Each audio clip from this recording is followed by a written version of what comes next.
আমি আজি ৰঙিয়া অঞ্চলৰ যি বিচেননালা অঞ্চলত মহাবিষ্ণু যজ্ঞ হৈছে এই মহাবিষ্ণু যজ্ঞৰ এই অনুষ্ঠানলৈ আহিছিলোঁ।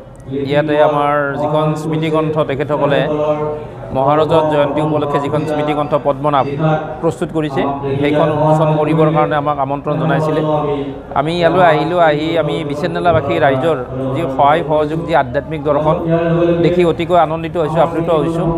গতিকে আজিৰ পৰা ৭৫ বছৰ আগতে এই মহাবিষ্ণু যজ্ঞৰ আয়োজন ইয়াতে কৰিছিল আৰু এই ৰাইজৰ যি আধ্যাত্মিক দৰ্শন সেই আধ্যাত্মিক দৰ্শনে আমাৰ জাতীয় জীৱন সমৃদ্ধ কৰিছে আৰু এই অঞ্চলটোক আমাৰ এক সুন্দৰ ধৰ্মীয় পৰম্পৰাৰ মাজেৰে আগবঢ়াই লৈ যোৱাৰ প্ৰয়াস কৰিছে। গতিকে এক বিস্তৃত কাৰ্যসূচীৰে এই বিচেননালাৰ মহাবিষ্ণু যজ্ঞৰ আয়োজন আমি দেখি অতি আনন্দিত। গতিকে ইয়াতে বিভিন্ন মাংগলিক অনুষ্ঠান ইয়াতে অনুষ্ঠিত হৈছে, গীত বাদ্য বাজনাৰ অনুষ্ঠান অনুষ্ঠিত কৰিছে।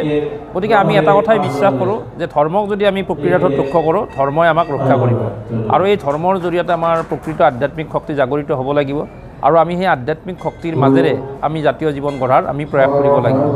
গতিকে আমাৰ যিবোৰ লোককলা, যিবোৰ আমাৰ লোকশিল্প পৰিবেশ্য কলা, সেইবিলাক এনেকুৱা ধৰণৰ অনুষ্ঠানৰ মাজেৰে আমাৰ উপজীব্য হয়।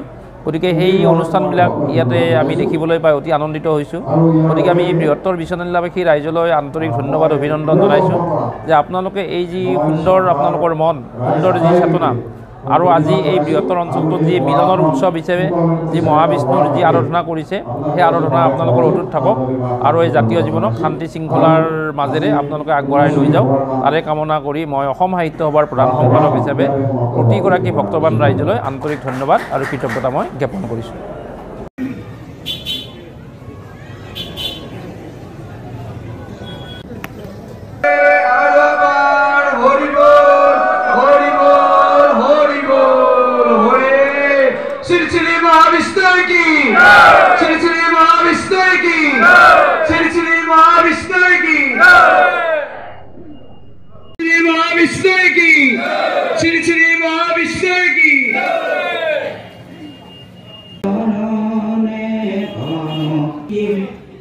আজি ভাৰতীয় সংস্কৃতিৰ পৰম্পৰা অনুসাৰে সমাজ, দেশ আৰু সমগ্ৰ বিশ্বৰ কল্যাণৰ বাবে আপোনাসকললৈ আমি আন্তৰিক অভিনন্দন কৃতজ্ঞতা জ্ঞাপন কৰিছোঁ।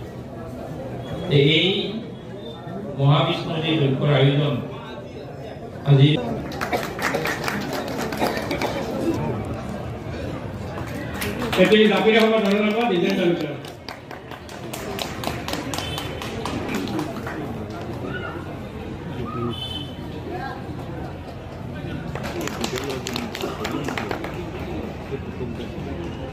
আজি আমাৰ এই সভাখনত